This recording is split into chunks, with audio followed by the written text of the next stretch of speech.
Let's talk about Zion Williamson because he played 28 minutes last night in a big win over the Blazers. Now, he missed Saturday's game against the Pacers due to them being a little careful with his ankle injury, but he scored 31 points last night. That ankle looked fine, Paul. 9 rebounds, dished out 5 assists. Afterwards, Zion said, quote, "I expect to make an impact, but I didn't expect to do anything like this." What do you think that means for Zion that he was able?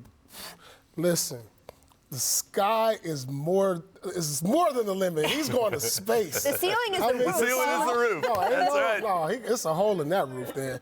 Because this kid, if you're not ready to play against this guy right now, you are going to get embarrassed. Yeah. I mean, do you see the way he catches the ball and how fast he gets off the ground? Look how big how big he is, and when he puts his shoulder into you, I'm looking like, man, I'm so glad I don't have to guard this man. I didn't have to play in this era.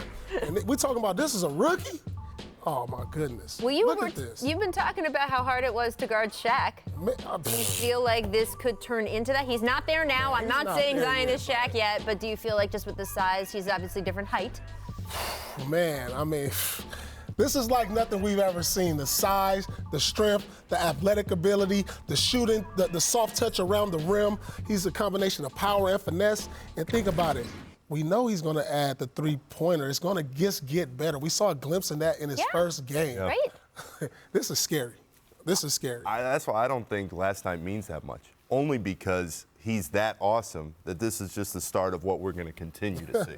This is the first of many, many times when you look at the game and you look at the box score and you go, yep, he dominated everybody. So as long as he stays healthy, and like everybody else in the league, that is such a huge bet for the success of not only the Pelicans, but the league itself. He stays healthy, he will do this consistently all the time. All right, so Paul, does he make any inroads on Ja Morant's Rookie of the Year candidacy, or is it still Ja going away? I mean, I can't give him that. Right, okay. You know why? Because Ja Morant has such a head start. Right. I mean, it doesn't. The only way that he can win Rookie of the Year is if he pushes New Orleans to the playoffs, and I don't think that's going to happen. But if he does, you got to give a code there somehow because now you're like, I can see pushed New Orleans into the playoffs. I can see them make it. Look, that 8 seed in the West. Oh, you can see gosh. it. I don't Ja know. Morant, you got to give credit because he's been there all year. I was going to say, I don't know if even if he does that. Here's the thing that no one is talking about, though. Obviously, we wish good health for all players all the time.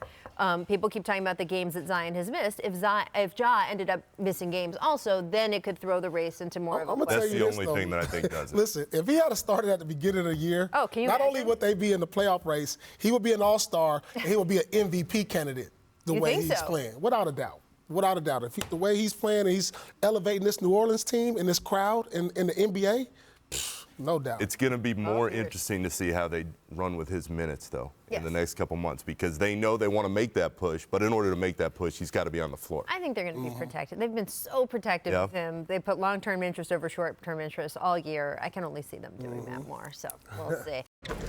Thanks for watching ESPN on YouTube. For highlights and analysis, check out the ESPN app.